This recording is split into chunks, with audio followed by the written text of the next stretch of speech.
you lived in a tropical country, you'd bury your dead pretty quickly too. And so they will not consider cremation. That's outside their religion, so that's not an alternative. Zainab related the story of how the Shiite mosque in Lincoln has coped with that situation. They're an organized congregation. They're recognized as a not-for-profit legally. And they have negotiated rights with the Fairview Cemetery on the corner of 84th and Adams in northeast Lincoln, where there is a corner of that cemetery reserved for Islamic burials. And so what the state or the county is suggesting is that the Yazidis should do the same type of thing and see if they can find an arrangement in Lincoln to bury their dead. Apparently there's a service in Omaha that if you need to, and Sudanese, Bosnians, other segments of communities do similar things. They fly bodies back for burial in their own countries. That's not unusual. The problem for the Yazidis now is there's no place to go back to. Unfortunately, the Yazidi community is not very well organized. They're kind of fractious. That Kawal Hassan, who I talked to you about, he's kind of a self-proclaimed religious leader. The two guys that we met with say his credentials are not authentic. The Yazidi society is organized in kind of a caste system, and in order to be a religious leader, you must be a birth or an upper level of their society, and Kawal is a commoner, so they don't recognize him as a legitimate religious leader. Now, Kawal's daughter is a girl by the name of Lila Kodaida, and she's another Nebraska Wesleyan graduate with a degree in social work. She works for Region 5 here in Lincoln, and she's generally the spokeswoman when the Yazidis had the protests outside the governor's mansion, or whenever there's a story about the Yazidis, they'll quote Lila Kodaida in the paper. So she's the daughter of this self-proclaimed religious guy that the other Yazidis don't recognize, and so there's no organization, there's no structure within the Yazidi community. They don't have a legal entity that could enter into a contract with a cemetery and all that kind of stuff.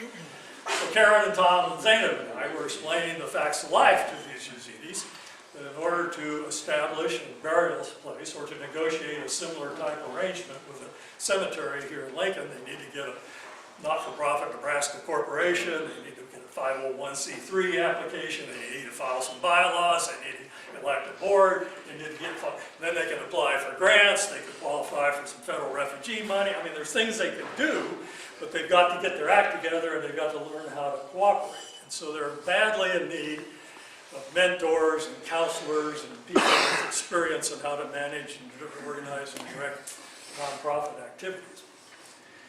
So Karen challenged them, saying, and they acknowledged it. They said, yes, we know. We've got to do that. We've got to put aside our differences. We have to act for the better. And so these two guys at least acknowledged that they've got to take the next step as a community to organize themselves.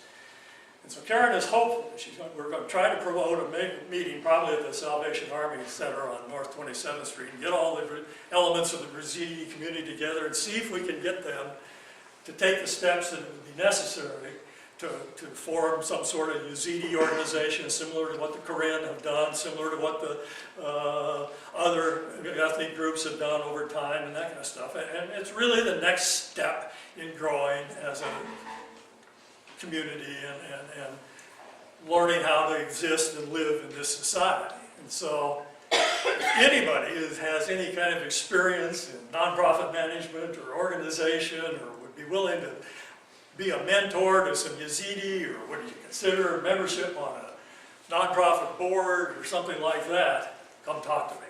Because I mean, that's the steps that we'll have to take in order to try to find a solution for this dilemma that the Yazidis find themselves in. And I mean, and it's a heart-wrenching story to see what they've encountered as a community, and I feel sorry for them, but they've got to help themselves too to get to where they need to be. So, Bob, I'll let you have the floor again if you want. Well, we've got a question, time for maybe one question. Do we have anyone? Okay, let's back there, and we'll see how long it takes, maybe two. Okay. Okay. We'll microphone so we all know what you're I'll speak asking. loud. Okay. Okay, Since we're entering the season of the mayoral primaries, or the mayoral election, there's a lot of talk about the number of police officers that we have in Lincoln. And it struck me for some time that a police officer in Lincoln has to have some additional cultural sensitivity, because we deal with so many of these people from other countries. Some of them are here studying, some of them are living here. As you say, some of them will go on and be resettled elsewhere. And I just wonder if you have any comments about that issue. Yeah, that's true. There are 2 Vietnamese officers currently on the police force. I'm not aware of any Iraqis, no Sudanese. Anybody know, are there any? I assume there's some Spanish or Hispanics on the police force, that kind of thing. But it is a problem. Now they use people like Zainab, the people from the Lincoln Public Schools, if there's a crime situation, and help in translation and those kinds of things. That police substation on the corner of North 27th and Holdridge really is in the heart of the refugee community. And so they do a lot of cooperative community outreach programs with Cedars and the Salvation Army and Good Neighbor Center and the people up and down 27th Street. And staff from those type of agencies get involved with gang problems, rape problems. They'll bring in a female from the community to interview people that are in sexual abuse issues and that kind of stuff. But it's a problem. Dora? That was kind of my question, too. I was curious about the police department. Oh, that was just about what I was going to ask, too. I was curious about the police department. Yeah. I can't hear a word. They got me. She repeated the same question. I have time for one more. There we go, over there. You spoke at one point about people coming here from Bhutan. I have no idea that there were any kinds of problems in Bhutan with respect to government activities that would cause refugees and so forth. Oh, Dave Forsythe left. You know what I think, David?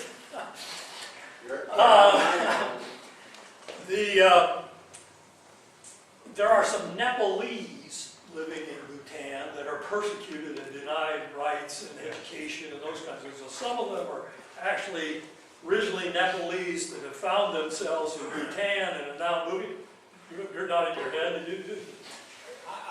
When we were in Nepal, somebody talked about this. Yeah, but it's kind of similar to the Karen in Myanmar, that for some reason the ruling group in Bhutan persecutes a subsection of Bhutanese who live in the southwestern part of Bhutan. And so they're either under the United Nations protection in Bhutan, or they fled into Nepal or India or someplace like that. And so wow. I just wanted to underscore two quick points that you made. One, quite a few years ago when I was in Chicago with the Chicago Center for a program they were sponsoring, our dinner was being cooked by some aside from Nicaragua, Guatemala. And I found myself reflecting that we were supposed to be the educated people there, but I speak English, and I have some poor facility in one or two other languages, Spanish and Italian. But these folks who were supposedly uneducated spoke 3 native languages, Spanish and English. So that reality is out there. The second is there are a lot of successful young Vietnamese. One of my former students at Weston is now my nephrologist. So, yeah, Pete Leventoff just told me to break. He thinks the new president of the student body at ASUM at UNL is a Vietnamese. yeah, quite possibly. But I mean, you'd be nice to the refugees, because later you'll need them. Yeah. That's right, they're going to pay our Social Security. Well, let's thank all of you for making a very worthwhile series this year. And we thank Marv for making a wonderful conclusion.